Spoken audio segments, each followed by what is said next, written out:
राधे राधे बच्चों हम लोगों ने क्लास 11th मैथ्स पार्ट 2 का 6 चैप्टर फंक्शन स्टार्ट किया था, जिसके प्रैक्टिस सेट 6.1 में हम लोगों ने क्वेश्चन नंबर 25 के थर्ड क्वेश्चन तक के सारे क्वेश्चंस कवर कर लिए थे। आज बच्चों हम लोग आगे बढ़ेंगे और प्रैक्टिस सेट 6.2 का बेसिक्स भी इसी पार्ट में कवर करेंगे। तो पहले खत्म करते हैं प्रैक्टिस सेट 6.1, देखते हैं 25 का 4 क्या कह रहा है। अब इस 25 में हम लोग क्या कर रहे थे बच्चों, x की वैल्यूज निकाल रहे थे इक्वेशन को सॉल्व करके लॉगरिथमिक में, बराबर। अब मेरे पास ये इक्वेशन दे रखी है जिसके अंदर मुझे x की वैल्यू निकालनी है। तो पहला काम हम लोग क्या कर रहे थे बच्चों ऐसे क्वेश्चन में, पहला काम ये था कि हर एक टर्म के पास लॉग और उनका सबका बेस सेम है या नहीं ये चेक करना है। तो अब ध्यान से ऑब्जर्व करना, log to the base 10, log to the base 10, log to the base 10। इन भाई साहब के पास लॉग नहीं है तो क्या करना पड़ेगा, इन भाई साहब के पास लॉग देना पड़ेगा। तो हम लोग क्या कर देंगे, इसको मैं लिख रहा हूं, ये x जहां था वहां पे एज इट इज, ठीक है।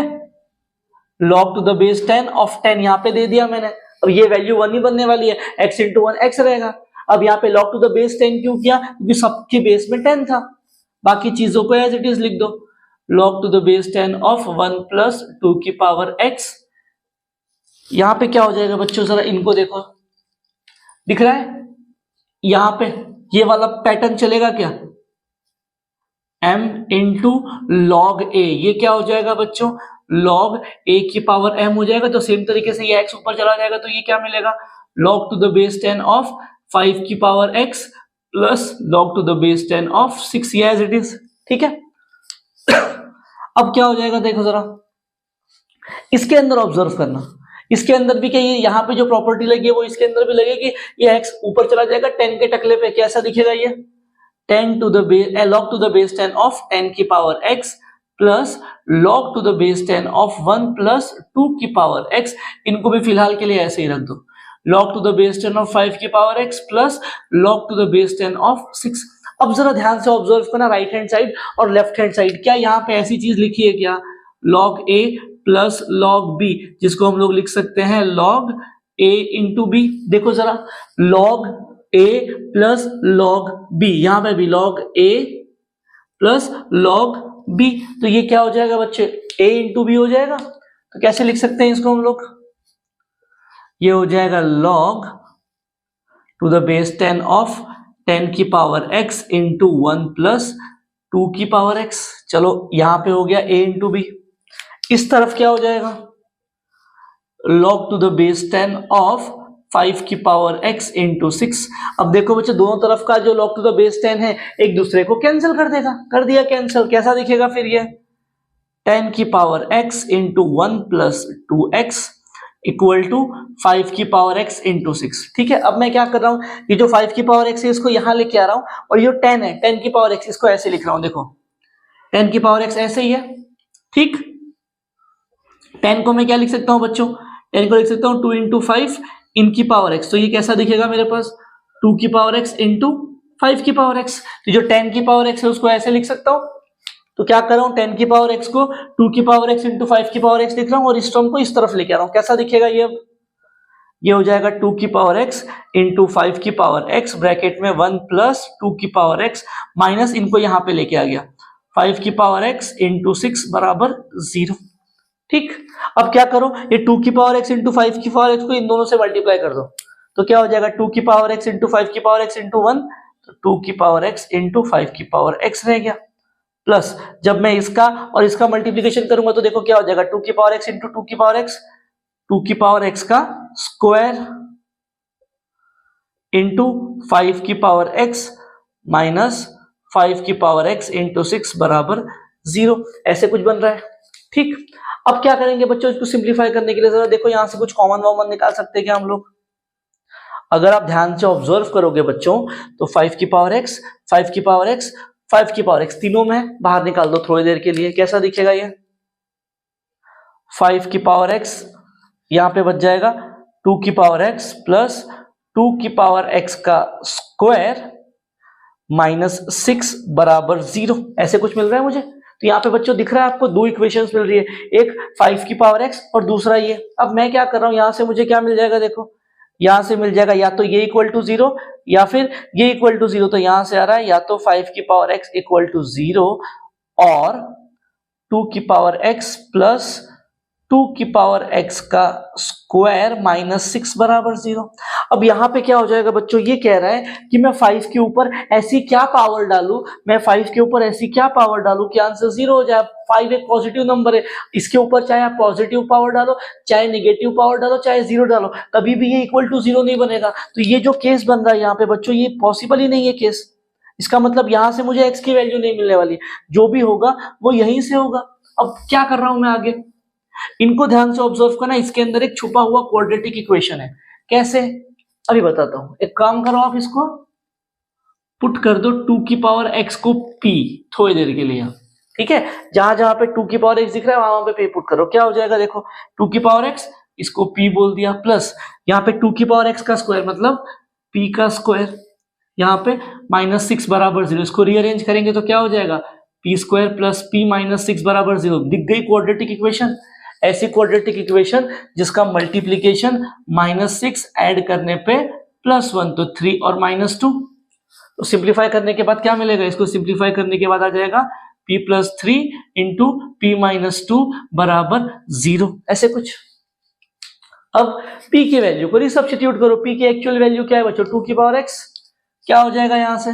अच्छा, उसके पहले सिंप्लीफाई कर दो थोड़ा सा इसको, और ये हो रहा है p = -3 और ये दे देगा p = 2।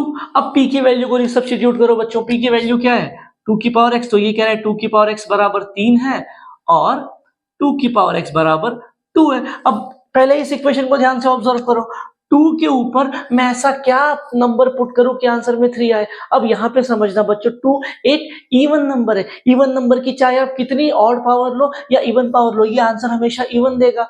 ये तो इवन देने वाला है, बट ये तो ऑड नंबर है। अब ये इक्वेशन मुझसे क्या कह रही है, ये इक्वेशन कह रही है इवन नंबर ऑड नंबर के बराबर है। ये कभी पॉसिबल नहीं है, ये हो ही नहीं सकता। अपने पास सिर्फ एक कंडीशन बची। अब यहाँ पे क्या लिखा है जरा देखो, 2 की पावर x = 2 है। इसको अगर ऐसे लिख दूं तो 2 के ऊपर कुछ नहीं है मतलब 1 है। तो अगर इसको कंपेयर करो, अब देखो 2 के जगह पे 2 है, इक्वल टू के जगह पे इक्वल टू, और x के जगह पे क्या है 1।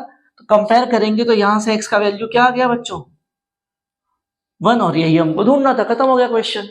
क्या करना था मुझे, x का वैल्यू ही फाइंड करना था, ठीक। तो ये था बच्चों क्वेश्चन नंबर 25। बढ़ते हैं आगे, देखते हैं क्या है बच्चों। देखते हैं क्वेश्चन नंबर 26 क्या कह रहा है। क्वेश्चन नंबर 26 में दिया है, if log of x + 3/y = 1/2 log x + 1/2 log y। मतलब ये मुझे देके रखा है और बोला है अगर ये है तो ये प्रूफ करोगे क्या, x/y + 5/x की वैल्यू मुझे 7 प्रूफ करनी है। तो हम लोग करेंगे क्या, जो दिया है उसको उठा लो। मुझे क्या दे रखा है बच्चों, दिया है हमारे पास log x + y/3 = 1/2 log x + 1/2 log y। अब इसमें बच्चों ध्यान से ऑब्जर्व करें, दोनों के पास 1/2 है, मैंने कॉमन निकाल दिया, अंदर क्या बच जाएगा log x + log y। अब क्या करो, इस 2 को उस तरफ भेज दो, डिवीजन में यहाँ के मल्टीप्लिकेशन में आ जाएगा। कैसा दिखेगा ये, 2 × log x + y/3 = यहाँ आ जाएगा log x + log y। अब बच्चों यहाँ दोनों तरफ कुछ प्रॉपर्टीज चलने वाली। यहाँ पे क्या चलेगा, ऐसे दिख रहा है कि आपको ये m × log a लिखा है, जिसको मैं लिख सकता हूँ log a की पावर m। देखो दिख रहा है क्या, 2 × log में समथिंग, तो ये 2 चला जाएगा इसके सर पे, तो ये हो जाएगा log x + y/3 का स्क्वायर। और यहाँ पे देखो क्या हो रहा है बच्चों, log a + log b क्या होता है, ये log a × b। अब देखो बच्चों, दोनों तरफ का log एक दूसरे को कैंसिल कर देगा, तो क्या बच रहा है यहाँ पे, x + y/3 का होल स्क्वायर = x × y। अब करो इसको सिंप्लीफाई, कैसा हो जाएगा देखो, ये सिंप्लीफाई करते हो क्या हो जाएगा, ये यहाँ पे दोनों जो चीजें हैं ऊपर और नीचे दोनों का स्क्वायर हो जाएगा। तो ये कैसा दिखेगा हमारे पास, ये हो जाएगा x + y का स्क्वायर डिवाइडेड बाय 3 का स्क्वायर, और ये हो गया मेरे पास x × y। भाई साहब एज इट इज, 3 का स्क्वायर क्या होता है 9, 9 को मैं उस तरफ भेज दूंगा तो कैसा दिखेगा ये 9 × xy, और यहाँ पे a + b the whole square क्या होता है बच्चों, a + b the whole square, a² + 2ab + b²। तो ये हो जाएगा a का स्क्वायर + 2 × ab + b², ठीक। अब ये 2xy है, इसको उस तरफ भेज दो, जो 2 है उसको उस तरफ भेजो, कैसा दिखेगा, x का स्क्वायर + y का स्क्वायर = 9 × xy - 2xy बराबर। अभी क्या हो रहा है देखो, x square plus y square equal to 7 into x y. ये यहां तक हम लोग पहुंच गए। अब मुझे जो प्रूफ करना है ना बच्चों, एक बार उसको देखो, मुझे ये प्रूफ करना है, ये मिल रहा है। अब इसको और इसको अगर मैं ध्यान से ऑब्जर्व करूंगा तो मुझे दिखेगा ये भाई साहब के राइट हैंड साइड पे 7 है और यहाँ पे 7xy है। अगर मुझे ये इसको ऐसा दिखाना है तो मुझे क्या करना पड़ेगा, ये 7 के बगल में जो एक्स वाई है उसको गायब करना पड़ेगा, बराबर है ना। तभी तो यहाँ पे राइट हैंड साइड पे 7 आएगा। तो एक काम करो, इसकी हर साइड को एक्स वाई से डिवाइड कर दो, डिवाइड बाय एक्स वाई। तो कैसा दिखेगा ये बच्चों, x square divided by x y plus y square divided by x y plus 7xy, sorry plus नहीं, equal to 7xy divided by x y से एक्स वाई यहाँ पे कैंसिल हो गया। इधर क्या हो रहा है देखो, 2x से 1x कैंसिल, 2y है 1y कैंसिल, क्या बचेगा, ऊपर एक x नीचे एक y प्लस ऊपर y नीचे x बराबर 7। बच्चों जरा देखो, यही प्रूफ करना था क्या, कर दिया proof. Hence question number 26 is खत्म। चलते हैं हम लोग क्वेश्चन नंबर 27 पे। बच्चों क्वेश्चन नंबर 27 क्या कह रहा है, क्वेश्चन नंबर 27 में कुछ दे रखा है, log of x minus y upon 4 is equal to log of under root x plus under root y, log में ये दिया है और ये प्रूव करना है। बच्चों ये क्वेश्चन सेम पिछले वाले जैसा, ये बस स्टार्टिंग की थोड़ी सी चीजें बदलेंगी। अब वो क्या है वो समझना। अब मेरे पास बच्चों मुझे पता है अगर अंडर रूट में कोई चीज लिखी है तो मैं उसको ऐसे लिख सकता हूँ, बराबर। तो यहाँ पे मैं सेम काम करने वाला हूँ, देखो कैसा हो जाएगा ये। इन भाई साहब को मैंने हाथ नहीं लगाया, log x minus y upon 4 as it is, ठीक। इनको क्या कर सकता हूँ, log x की पावर 1/2 प्लस log y की पावर 1/2, बराबर है बच्चों। अब मुझे एक बात पता है, क्या पता है कि अगर log a की पावर m है तो उसको मैं m इंटू log a लिख सकता हूँ, बराबर है बच्चों, कर सकता हूँ ना। तो सेम काम यहाँ पे कर दो, कैसा हो जाएगा ये देखो, ये log x minus y upon 4 को हमने हाथ नहीं लगाया और यहां से भी दो, यहां से भी दो बाहर आके क्या हो जाएगा 1/2 log x plus 1/2 plus 1/2 into log y। अब क्या करेंगे बच्चों, पिछले वाले क्वेश्चन जैसा फिर से 1/2 कॉमन निकालो, देखो क्या हो रहा है, ये हमने कॉमन निकाल दिया, क्या हो जाएगा ये log x plus log y, फिर ये 2 यहां जाके मल्टीप्लाई हो जाएगा और ऊपर चला जाएगा। तो इसको ये कैसा हो जाएगा मेरे पास, log x minus y upon 4 का डायरेक्ट इसको मैंने स्क्वायर लिख दिया। यहाँ पे क्या बच रहा है, log a plus log b, तो ये हो जाएगा बच्चों log a इंटू b। अब क्या करेंगे, दोनों तरफ से log ने एक दूसरे को कैंसिल कर दिया, क्या बच रहा है हमारे पास, x माइनस वाई अपॉन 4 का square equal to x into y. अब क्या करना है, फिर से वही काम, दोनों साइड का स्क्वायर, मतलब दोनों साइड मतलब यहाँ पे ऊपर और नीचे दोनों तरफ स्क्वायर हो जाएगा। तो कैसा दिखेगा ये बच्चों, ये हो जाएगा x माइनस वाई का स्क्वायर अपॉन 4 का square equal to x into Y.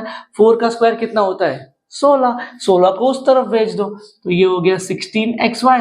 यहाँ पे बच्चों a minus b the whole square, a minus b the whole square क्या होता है, x का square minus 2xy plus y square, ये माइनस 2xy को वहां भेज दो, कैसा दिखेगा ये, x square plus y square equal to 16xy plus 2xy।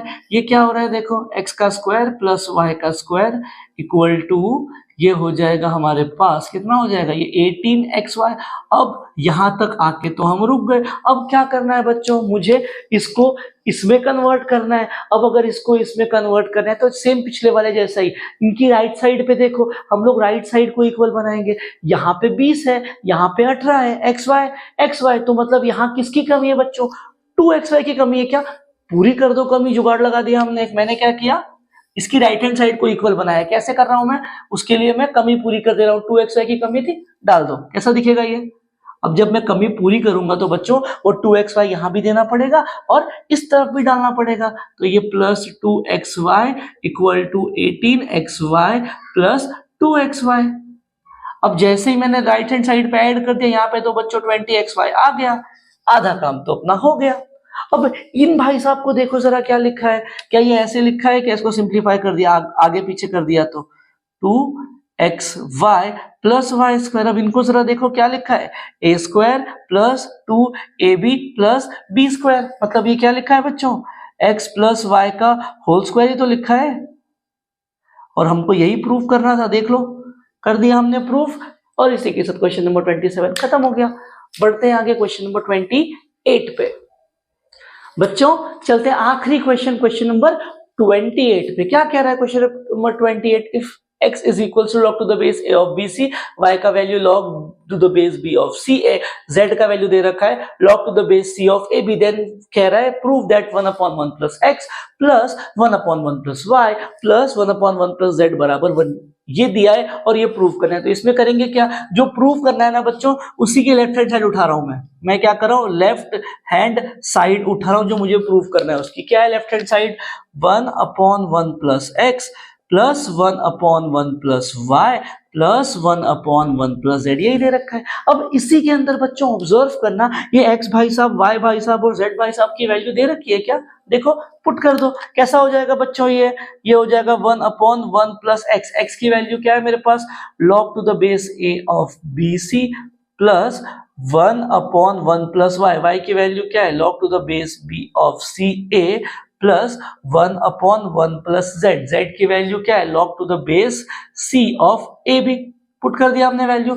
अब बच्चों मैं क्या कर रहा हूं यहाँ पे, ये देखो ये 1 1 1 दोनों तीनों टर्म के पास है ना, मैं क्या कर रहा हूं यहाँ पे, ये जो 1 है ना इसके अंदर ये log to the base a को इंट्रोड्यूस करूंगा, इस 1 के अंदर इस log to the base b को इंट्रोड्यूस करूंगा, और यहाँ पे log to the base c को, कैसे, अब ये जो 1 है इसको मैं ऐसे लिख सकता हूँ ना, log to the base a of a, same तरीके से ये वाले 1 को मैं लिख सकता हूँ log to the base b of b, same तरीके से ये तीसरे वाले 1 को लिख सकता हूँ log to the base c of c, क्यों, क्योंकि log की प्रॉपर्टी है। अप्लाई करो, देखो क्या बन जाएगा, ये हो जाएगा 1/, इसको मैंने लिख दिया log to the base a of a plus log to the base a of bc plus बाजू वाले में क्या हो जाएगा बच्चों, ये हमको दिखेगा 1/1 को मैंने लिख दिया log to the base b of b plus ये हो जाएगा log to the base b of ca, आगे वाले में क्या हो जाएगा बच्चों, ये हो जाएगा 1/log to the base c of c plus log to the base c of ab, ऐसे कुछ। चलो भाई साहब आगे बढ़ो। अब क्या हो रहा है जरा यहाँ पे देखो, इसमें और इसके अंदर ऑब्जर्व करना, यहाँ पे देखो दोनों का बेस सेम है, log a plus log b क्या होता है, log a इंटू b, यहाँ पे भी log a प्लस b, यहाँ पे भी log a प्लस b, तो ये पूरी चीज क्या हो जाएगी हमारे पास, 1/log to the base a of, क्या हो जाएगा a इंटू b, तो log a ये क्या हो जाएगा a इंटू bc, तो ये बन जाएगा a b c प्लस 1/, यहाँ पे भी देखो बच्चों दोनों का बेस में log b है, तो ये हो गया मेरे पास log b as it is, यहाँ क्या हो जाएगा b c a, मल्टीप्लाई करेंगे b c a को मैं क्या लिख सकता हूँ, a b c वही लिखा है, प्लस 1/, यहाँ पे क्या हो जाएगा देखो log to the base c of, ये क्या हो जाएगा log to the base c of a b c, ऐसे कुछ, ठीक है। अब ये क्या हो रहा है जरा देखना, इसको कैसे लिख सकता हूं मैं, अब इसके आगे बच्चों इन तीनों में ये वाली प्रॉपर्टी अप्लाई करूंगा मैं, कौन सी प्रॉपर्टी, अगर मेरे पास log to the base b of a लिखा है तो मैं उसको log to the log of a upon log of b लिख सकता हूँ, चेंज ऑफ बेस प्रॉपर्टी, बराबर। अब मैं क्या कर रहा हूँ बच्चों, इन तीनों में चेंज ऑफ बेस की प्रॉपर्टी अप्लाई कर रहा हूँ, ये कैसा हो जाएगा, ये हो जाएगा 1/log a b c upon log a plus ये हो जाएगा 1/log a b c upon log b plus ये हो जाएगा 1/log a b c upon log c। अब यहां से ये log b ऊपर जाएगा, यहां से ये log a ऊपर जाएगा, ये log b ऊपर गया, ये log c ऊपर गया, कैसा दिखेगा बच्चों, ये आ जाएगा हमारे पास log a upon log a b c, यहां हो जाएगा log b upon log a b c plus ये हो जाएगा log c upon log a b c। अब बच्चों इन तीनों में जो डिनोमिनेटर है उसको ध्यान से ऑब्जर्व करो, डिनोमिनेटर तो सेम है, तो क्या हो जाएंगे, ऊपर वाले ऐड हो जाएंगे, तो ये log a b c as it is, ऊपर वाले क्या हो जाएंगे add, log a plus log b plus log c। अब इनको ध्यान से देखो, ऊपर मुझे पता है, क्या पता है बच्चों, मैं ये बात जानता हूं क्या, कि अगर मेरे पास log a plus log b लिखा है तो मैं उसको log a इंटू b लिख सकता हूँ। सेम तरीके से अगर यहाँ पे 3 लोग आ गए तो 3 का मल्टीप्लिकेशन हम कर देंगे log की प्रॉपर्टी से, तो यहाँ पे क्या है log a plus log b plus log c, तो log की प्रॉपर्टी से कैसा दिखेगा बच्चों, log ए बी सी और नीचे ऑलरेडी मेरे पास लॉग ए बी सी है। देख लो बच्चों ये कैंसिल हो जाएंगे, आंसर विल बी 1। और हमको ये प्रूफ करना था ना कि इसकी वैल्यू 1 के बराबर है। मैंने लेफ्ट हैंड साइड उठाया और सिंप्लीफाई करते करते पहुंच गया राइट हैंड साइड पे, और इसी के साथ जो आखिरी क्वेश्चन था वो भी खत्म हो गया। ठीक, तो बच्चों ये था प्रैक्टिस सेट 6.1 का आखिरी क्वेश्चन। अब बच्चों हम लोग बढ़ेंगे प्रैक्टिस सेट 6.2 के बेसिक्स की तरफ। देखते हैं बच्चों क्या क्या बेसिक्स की रिक्वायरमेंट है 6.2 को सॉल्व करने के लिए। ठीक है बच्चों चलते हैं हम लोग 6.2 के बेसिक्स को देखते हैं। 6.2 को सॉल्व करने के लिए मुझे क्या क्या आना चाहिए? तो सबसे पहले मुझे आना चाहिए what is mean by real valued function. क्या होता है बच्चों इसका मतलब? इसका सिंपल टर्म में मतलब है कि ऐसा फंक्शन जिसका डोमेन जिसका कोडोमेन दोनों के दोनों सबसेट ऑफ रियल नंबर्स है। क्या है डेफिनेशन देखो, a function is said to be real valued if its domain and its codomain are subset of real number. Simple. अब मैं क्या करूंगा, मैं अगर एक ऐसा फंक्शन बना दूं f from a to b जिसके अंदर a और b को मैं रियल नंबर से रिप्लेस कर दूंगा तो वो फंक्शन मेरे पास रियल वैल्यूड फंक्शन बन जाएगा। ठीक, अब आगे बच्चों हमको ये पढ़ने के बाद हमको आगे जाना है कुछ स्पेशल टाइप्स ऑफ फंक्शन में, कुछ ऐसे फंक्शंस जिनके पास कुछ दैवी शक्ति है, कुछ पावर्स है जादू से मिली हुई। अब वो सारे फंक्शंस क्या है समझते हैं। सबसे पहले हमारे पास है बच्चों मॉड्यूलस फंक्शन, जिसको हम लोग मॉड फंक्शन भी बोलेंगे या फिर एब्सोल्यूट वैल्यू फंक्शन भी बोलेंगे। अब ये भाई साहब के पास क्या खास बात है? तो इन भाई साहब के पास जादू ने दी हुई शक्ति कुछ ऐसी है कि ये भाई साहब अपने अंदर दिए हुए निगेटिव इनपुट में से निगेटिव खा सकते हैं। मतलब क्या है, अगर मैंने इसके अंदर निगेटिव नंबर पुट कर दिया तो ये उसका निगेटिव खा जाएगा। क्या मतलब है? पहले तो मॉड फंक्शन को हम लोग ऐसे डिनोट करेंगे, और मैं इसके अंदर सपोज मैंने इनपुट डाल दिया -2, तो इसके पास खास बात इसकी शक्ति क्या है जादू ने दी हुई, वो जो ये माइनस है ना उसको खा जाएगा तो उसको +2 बना के बाहर देगा। ठीक, और अगर मैंने इसके अंदर पुट कर दिया भाई साहब पहले से ही +2, तो अगर आपने इसके अंदर पॉजिटिव आउटपुट दिया तो वो कुछ नहीं करेगा, जैसा है उसको बेचारे को वैसे ही दे देगा, इसके लिए अपनी शक्तियों को यूज नहीं करेगा। अगर मैंने उसके अंदर 0 को पुट कर दिया तो वो बाहर 0 निकाल देगा। मतलब क्या है, अगर मैं पॉजिटिव नंबर या फिर 0 पुट करूंगा तो उसको वैसे का वैसे ही बाहर निकालेगा, बट अगर निगेटिव नंबर को मैंने उसमें पुट कर दिया तो वो निगेटिव को पॉजिटिव बना देगा। ठीक है, अब वही डेफिनेशन यहाँ पे लिखी है। क्या बोला है? अ function f from r to r defined by f of x is equals to mod x for all x belongs to r, that is क्या है यहाँ पे ये f of x बराबर कैसा है? भैया f of x mod function है। कैसा है? जब मैं इसके अंदर इनपुट डालूंगा x ग्रेटर देन 0 यानी पॉजिटिव, जब मैं इनपुट डालूंगा तो जो इनपुट डाला है वही बाहर निकाल देगा, कुछ छेड़छाड़ नहीं करेगा। ठीक है, जब मैं इसमें 0 पुट करूंगा तो 0 को वैसे का वैसे ही बाहर निकाल देगा, बट जैसे ही मैंने उसके अंदर निगेटिव x पुट कर दिया तो वो क्या करेगा, उस x में एक और माइनस लगा देगा। क्या मतलब है इसका? मैंने इसके अंदर पुट कर दिया -4, तो ये डेफिनेशन क्या बोलता है कि अगर x निगेटिव है तो वो क्या करेगा, एक और माइनस देके उसको बाहर निकालेगा। मतलब ये x मेरे पास -4 था, मॉड से बाहर निकलते वक्त मॉड ने एक और माइनस दे दिया, तो अब ये माइनस माइनस क्या हो जाएगा बच्चों, +4 हो गया। ठीक है, तो इस तरीके से कुछ हमारे पास ये मॉड फंक्शन वर्क करता है। क्या करता है? सिंपल, प्लस और 0 को पॉजिटिव नंबर और 0 को वैसे ही रहने देगा, निगेटिव को पॉजिटिव कर देगा। ये इसकी खास बात है, ये इसकी पावर है। ठीक है बच्चों, अब हम लोग चलते हैं बच्चों इसका ग्राफ स्टडी करने की कोशिश करते हैं कि जो मॉड्यूलस फंक्शन है या एब्सोल्यूट वैल्यू फंक्शन है इसका ग्राफ किस तरीके का होता है। ठीक है, करते हैं हम लोग स्टडी करने की कोशिश। तो ये मैंने बना दिया coordinate axis, x axis, y axis, यहाँ पे मैंने लिया 1 2 3 -1 -2 -3, यहाँ उठा लिया 1 2 एंड सपोज 3। चलो ये नंबर्स दे दिया।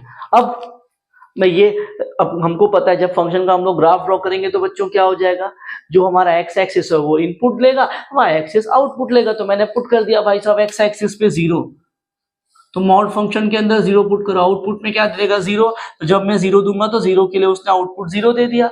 अब एक काम करो बच्चों, मॉड फंक्शन के अंदर इनपुट दे दो 1, तो 1 पॉजिटिव नंबर है तो 1 के लिए आउटपुट कहाँ देगा 1, तो ये रहा मेरा इनपुट। आउटपुट कहाँ है, ये कहाँ पे जाएगा, ये कुछ यहाँ पे जाएगा। ठीक है, अब एक काम करो बच्चों, इसके अंदर आप -1 बोल रहा हूँ, इसके अंदर पहले 2 पुट करो।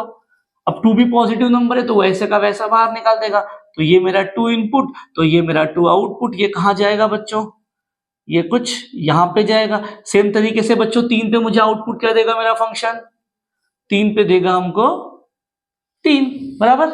चलो ठीक है, अब एक काम करो, इसके अंदर निगेटिव वैल्यूज पुट करना स्टार्ट करो। मैंने पुट कर दिया भाई -1 अब जैसे ही मॉड फंक्शन चेक करेगा भाई इनपुट -1 है, वो अपनी जादुई शक्ति का इस्तेमाल करेगा और इस माइनस को प्लस बना देगा। तो इस माइनस के लिए मुझे आउटपुट क्या मिल रहा है बच्चों, प्लस मिल रहा है, यहाँ पे +1।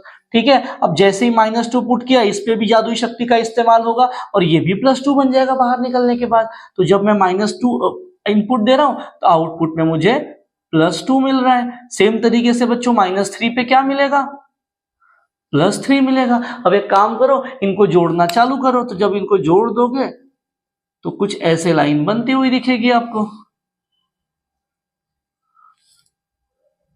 दिख रहा है बच्चों, ऐसे वी शेप में ग्राफ बन रहा है।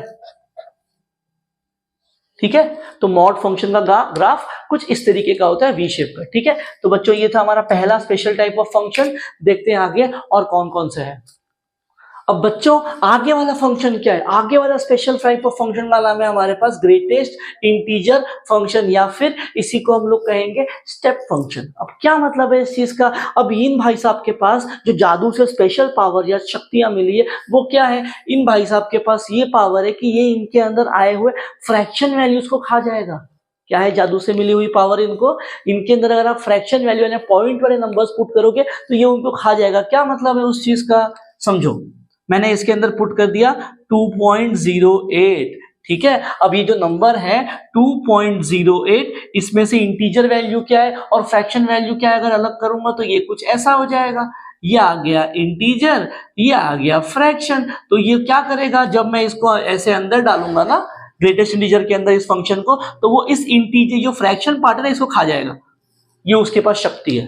ठीक है, तो जैसे ही 0.8 को खा जाएगा, 0.08 सॉरी खा जाएगा, तो ये क्या बचेगा, सिर्फ और सिर्फ 2 बाहर दे देगा। तो क्या हो गया, जब आपने इसके अंदर इनपुट डाला 2.08 तो बाहर निकाल दिया 2। अगर मैं इसके अंदर पुट कर दूंगा सिर्फ 2, अब अगर ये 2 को मैं देखूं ध्यान से तो 2 के अंदर इंटीजर और फ्रैक्शन क्या है, इसके अंदर इंटीजर पार्ट है 2, फ्रैक्शन पार्ट है 0.00। तो अब खाएगा क्या, खाएगा इसको, तो बाहर क्या निकलेगा 2।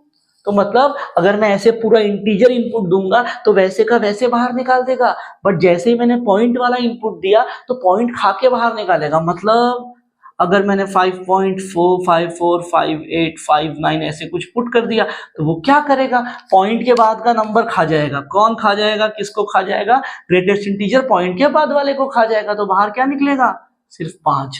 क्लियर है बच्चों, अगर मैंने इसके अंदर 0 पुट कर दिया तो 0 के लिए तो भाई 0 को ही बाहर निकालेगा। अगर मैंने ऐसे कुछ पुट कर दिया 0.123 तो वो क्या करेगा, 0 के बाद की चीज ये जो पॉइंट वाला ये खा जाएगा, खा गया इसको, तो क्या दिख रहा है 0, तो 0 आउटपुट दे देगा। अगर मैंने ऐसे कुछ पुट कर दिया 0.1254 तो फिर से क्या करेगा, 0.1254 को खा गया, बाहर निकाल देगा 0। तो यहां तक कि बच्चों क्लियर है बात कि अगर मैंने 0 या पॉजिटिव नंबर डाला तो ये भाई साहब क्या करेंगे। अब यही भाई साहब नेगेटिव के लिए थोड़ा सा अलग चलते हैं, नेगेटिव से थोड़ा सा खास इनको लगा हुआ है, इसीलिए कुछ अलग करते हैं नेगेटिव में। अब क्या करते हैं उसको समझना। अगर मैंने -2.53 पुट कर दिया तो ये क्या करेगा, ठीक है, इसको सॉल्व कैसे करना है मैं वो बता रहा हूं। अब सपोज -2.53 डाला है, मुझे इसको कैलकुलेट करना है। मान लो ये दिया है, सपोज कर लो माइनस है ही नहीं, तो बाहर क्या निकालेगा, ये 2 निकालेगा ना।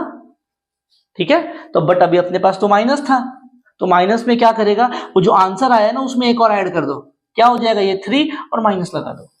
तो -2.5 के लिए आउटपुट क्या देगा, वो 3 देगा।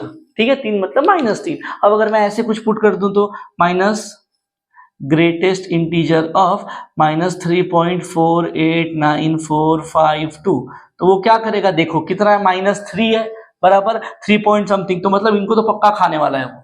आउटपुट में क्या आना चाहिए, -3 में एक और ऐड कर दो तो ये हो जाएगा -4।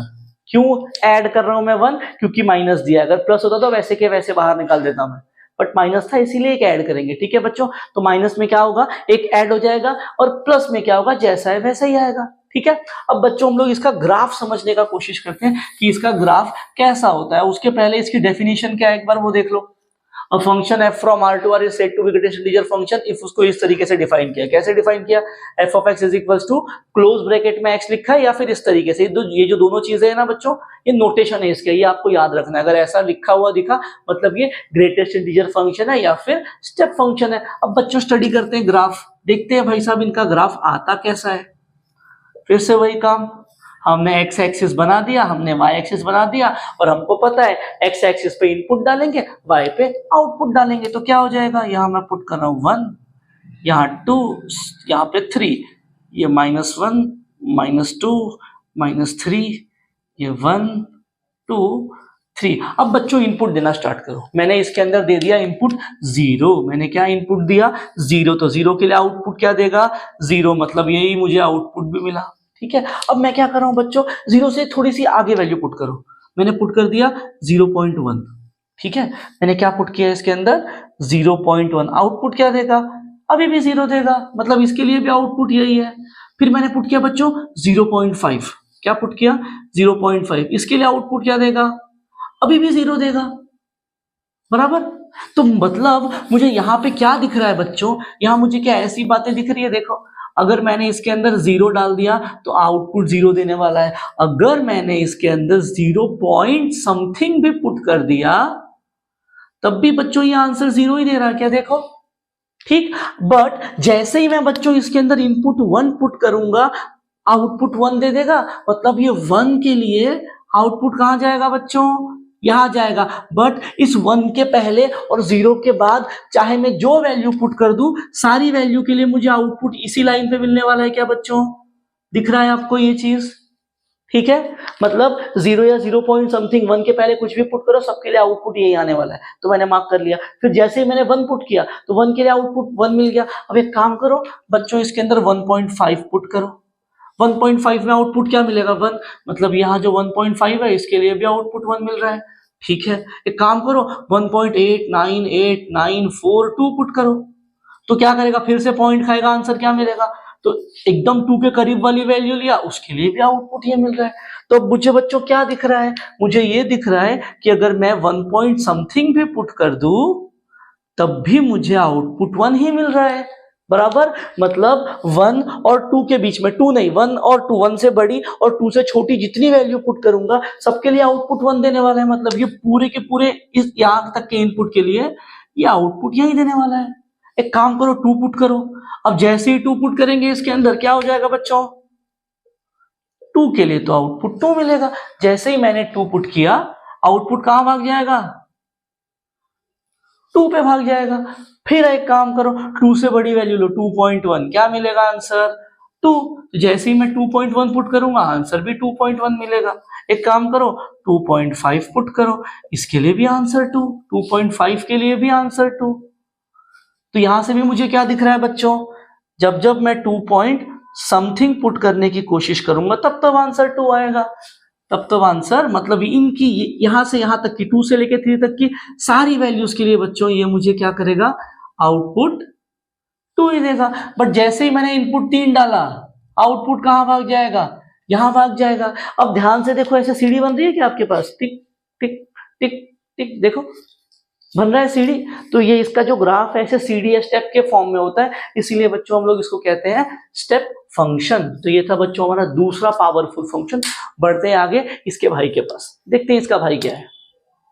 बच्चों चलते थर्ड टाइप ऑफ फंक्शन पे। अब ये क्या है, इसका नाम है फ्रैक्शनल पार्ट फंक्शन। तो भाई साहब इनको जादू से कौन सी शक्तियां प्राप्त हुई है, इनके पास शक्तियां ये है कि बच्चों ये जो फंक्शन दिया है ये क्या करेगा, इसके अंदर आपने अगर इनपुट में इंटीजर डाला तो ये इंटीजर को खा जाएगा। इसके पहले ग्रेटेस्ट इंटीजर था वो क्या करता था, फ्रैक्शन को खाता था, तो फ्रैक्शन क्या करेगा, इंटीजर खा जाएगा। क्या मतलब है इस चीज का, अगर मैंने इसके अंदर सपोज बच्चों इनपुट पुट कर दिया, क्या पुट किया इसके अंदर इनपुट 2.5, ठीक है। इसको डिनोट कैसे करते हैं, कर्ली ब्रैकेट के अंदर। कर्ली ब्रैकेट का मतलब होता है फ्रैक्शनल पार्ट फंक्शन। तो मैंने इसके अंदर बच्चों अगर इनपुट दे दिया 2.52, अभी 2.52 को मैं कैसे लिख सकता हूं, 2 प्लस 0.52। अब ये इंटीजर पार्ट है, ये फ्रैक्शनल पार्ट है। तो बच्चों फ्रैक्शनल पार्ट फंक्शन क्या करेगा, वो इस इंटीजर को खा जाएगा और आउटपुट में फ्रैक्शन दे देगा। तो आउटपुट में क्या मिलेगा, 0.52। ठीक है बच्चों,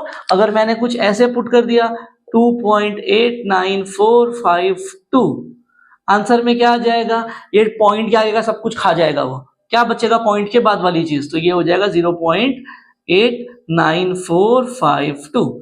अब बच्चों अगर मैंने इनपुट ये दे दिया 0, तो 0 के लिए क्या दे देगा, 0 दे देगा। क्यों, क्योंकि 0 को कैसे लिख सकता हूं, देखो 0 को मैं ऐसे लिख सकता हूं, तो ये क्या हो जाएगा 0 प्लस 0.00, ये उसका इंटीजर पार्ट हो जाएगा, ये फ्रैक्शन पार्ट हो जाएगा, तो ये इंटीजर को खा के इसको बाहर निकालेगा, तो यही लिखा है वो, ठीक है।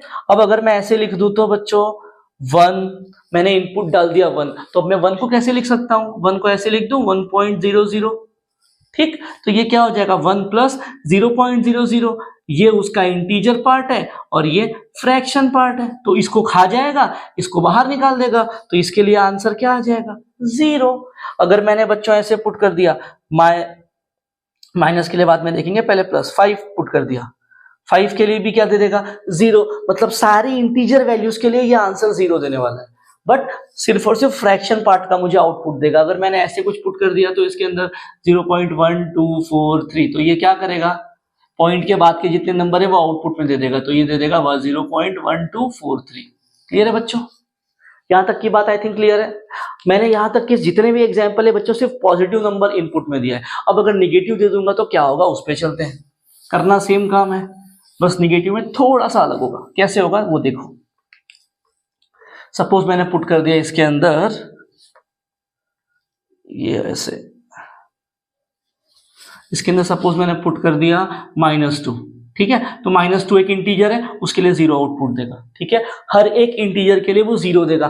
बट अगर मैंने ऐसे कुछ पुट कर दिया -2.75, सपोज ऐसे पुट कर दिया, अब माइनस आ गया है इसके अंदर, तो माइनस के लिए एक दूसरा काम होगा। क्या काम होगा, थोड़ी देर के लिए इमेजिन कर लो माइनस नहीं है, तो आउटपुट में क्या मिलता बच्चों 0.75 मिलता, बट ओरिजिनल क्वेश्चन में तो माइनस था, इसीलिए माइनस देना पड़ेगा, दे दिया माइनस, और इसके अंदर +1 ऐड करो, ठीक है, क्या किया, माइनस जो फ्रैक्शन था वो फ्रैक्शन लिख दिया और +1 ऐड कर दिया। अब इसको सिंप्लीफाई करने के बाद जो आउटपुट होगा वो ये आउटपुट देगा, कितना देगा ये 0.25, तो इन भाई साहब का आंसर क्या है 0.25 है, ठीक है बच्चों। अगर सपोज ऐसे कुछ लिखा है तो क्या हो जाएगा, ये ऐसे लिखा है मेरे पास 555 पॉइंट, सपोज ये ले लिया मैंने 30, सपोज ये, तो क्या हो जाएगा, और माइनस लगा दिया आगे, तो क्या होगा, पॉइंट के पहले का सब कुछ खा जाएगा, 55 खा गया, क्या बचेगा यहाँ पे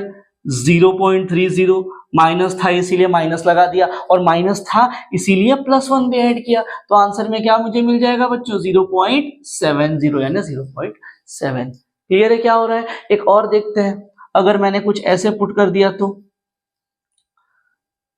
-0.75, अगर ये पुट कर दिया तो क्या होगा बच्चों, फिर से वही काम, पॉइंट के आगे का खा जाएगा और बाद में बाहर देगा, तो ये क्या हो गया 0.75 बाहर निकालेगा, माइनस लगा था माइनस चिपका दिया, बट माइनस लगा था इसीलिए +1 ऐड करूंगा, तो ये क्या हो जाएगा मेरे पास 0.25। ठीक है बच्चों, अगर डायरेक्ट इंटीजर दिखा तो 0 पुट कर दो, बट अगर फ्रैक्शन पुट कर रहा हूं माइनस में तो उसमें +1 ऐड करना है इस तरीके से, और अगर सीधा सीधा पॉजिटिव फ्रैक्शन पुट कर दिया तो जो आंसर नॉर्मली आता है वो आ जाएगा।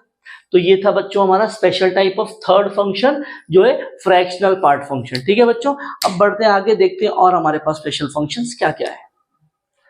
तो बच्चों देखते हैं हमारा fourth type of important function क्या और इनके पास जादुई शक्तियां क्या है। अभी हमारे पास दे रखा है बच्चों सिग्नम फंक्शन। कैसे होता है ये, f from r to r defined by f of x is equals to 1 कब, जब x पॉजिटिव रहेगा, 0 कब, जब x 0 होगा, -1 कब, जब x लेस देन 0 होगा। क्या मतलब है भाई साहब इन चीज का, तो इनके पास खास बात क्या है, खास बात ये है कि बच्चों जब भी इस फंक्शन में हम लोग इनपुट एक पॉजिटिव नंबर देंगे, जब हम लोग इसके अंदर इनपुट एक पॉजिटिव नंबर देंगे, तब हर पॉजिटिव नंबर के लिए वो सिर्फ एक ही आउटपुट देगा जो है 1। चाहे कुछ भी पुट करो, 1 पुट कर दो, 2 पुट कर दो, 10 पुट कर दो, 10,000 पुट कर दो, वो चेक करेगा।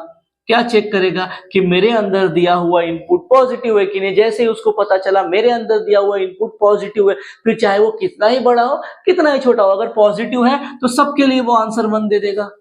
ठीक है, बट अगर मैंने उसके अंदर 0 पुट किया तो भाई साहब 0 के लिए कुछ दूसरा रास्ता नहीं है, 0 को 0 ही देके बाहर निकालेगा। बट अगर मैंने उसके अंदर पुट कर दिया माइनस वाला नंबर, तो वो चेक करेगा भाई मेरे अंदर आया हुआ नंबर जो है वो निगेटिव है, फिर नंबर चाहे जितना ही बड़ा हो चाहे जितना ही छोटा हो, वो क्या करेगा उस नंबर के लिए, उस हर एक नंबर के लिए सिर्फ एक आउटपुट देगा जो है -1। That's the definition of signum function. Clear है बच्चों? तो ये है हमारा चौथा और शक्तिशाली फंक्शन। ठीक है, तो यहाँ पे बच्चों हमारे स्पेशल टाइप ऑफ फंक्शन खत्म हो गए। नेक्स्ट, तो बच्चों देखते हैं लास्ट टॉपिक क्या है, इनवर्स फंक्शन। क्या होता है भाई साहब इनवर्स फंक्शन का मतलब? A function f from a to b is 1 1 and onto. मतलब इसमें क्या है, मेरे पास एक फंक्शन f a से b, जहां पे डोमेन a है, कोडोमेन b है, और ये जो f है वो 1 1 भी है और ऑन टू भी है। अब बच्चों अगर f 1 1 और ऑन टू रहा, ये पहली कंडीशन है, अगर ये 1 1 और ऑन टू है तभी जाके एक दूसरा फंक्शन एग्जिस्ट करेगा इस f के लिए जो b से a तक जाएगा। मतलब क्या हो गया, डोमेन और कोडोमेन इंटरचेंज हो गए, और इस फंक्शन को हम लोग कहेंगे कि ये f का इनवर्स फंक्शन है। क्या मतलब है बच्चों, मेरे पास मान लिया मैंने एक फंक्शन है f, ठीक है, ये f a से लेके b में जा रहा है, ये मेरे पास डोमेन है और ये कोडोमेन है।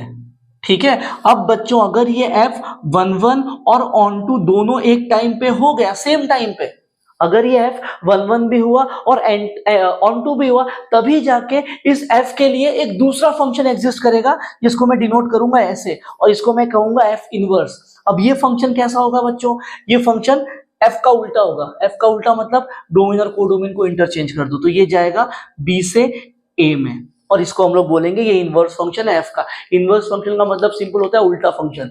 f अगर 1 1 ऑन टू है तो उसको उल्टा कर दो। ठीक है, तो अब जो इसकी डोमेन थी बराबर, वो इसकी कोडोमेन हो गई, जो f की कोडोमेन है वो इसकी डोमेन हो गई। मतलब डोमेन कोडोमेन बन गया, कोडोमेन रेंज बन गया, यानी वो सारी चीजें इंटरचेंज हो गई। तो ये होता है बच्चों मतलब इनवर्स फंक्शन का। अब इस पे हमको आगे चल के क्वेश्चन भी सॉल्व करना है, और क्वेश्चन सॉल्व करने के कुछ तरीके हैं, वो तरीके हम लोग नेक्स्ट पार्ट में देखेंगे जब हम लोग क्वेश्चन को स्टार्ट करेंगे। ठीक है बच्चों, तो इस पार्ट के लिए इतना ही, मिलेंगे नेक्स्ट पार्ट में हम लोग प्रैक्टिस सेट 6.2 के साथ। तब तक के लिए जय श्री राम।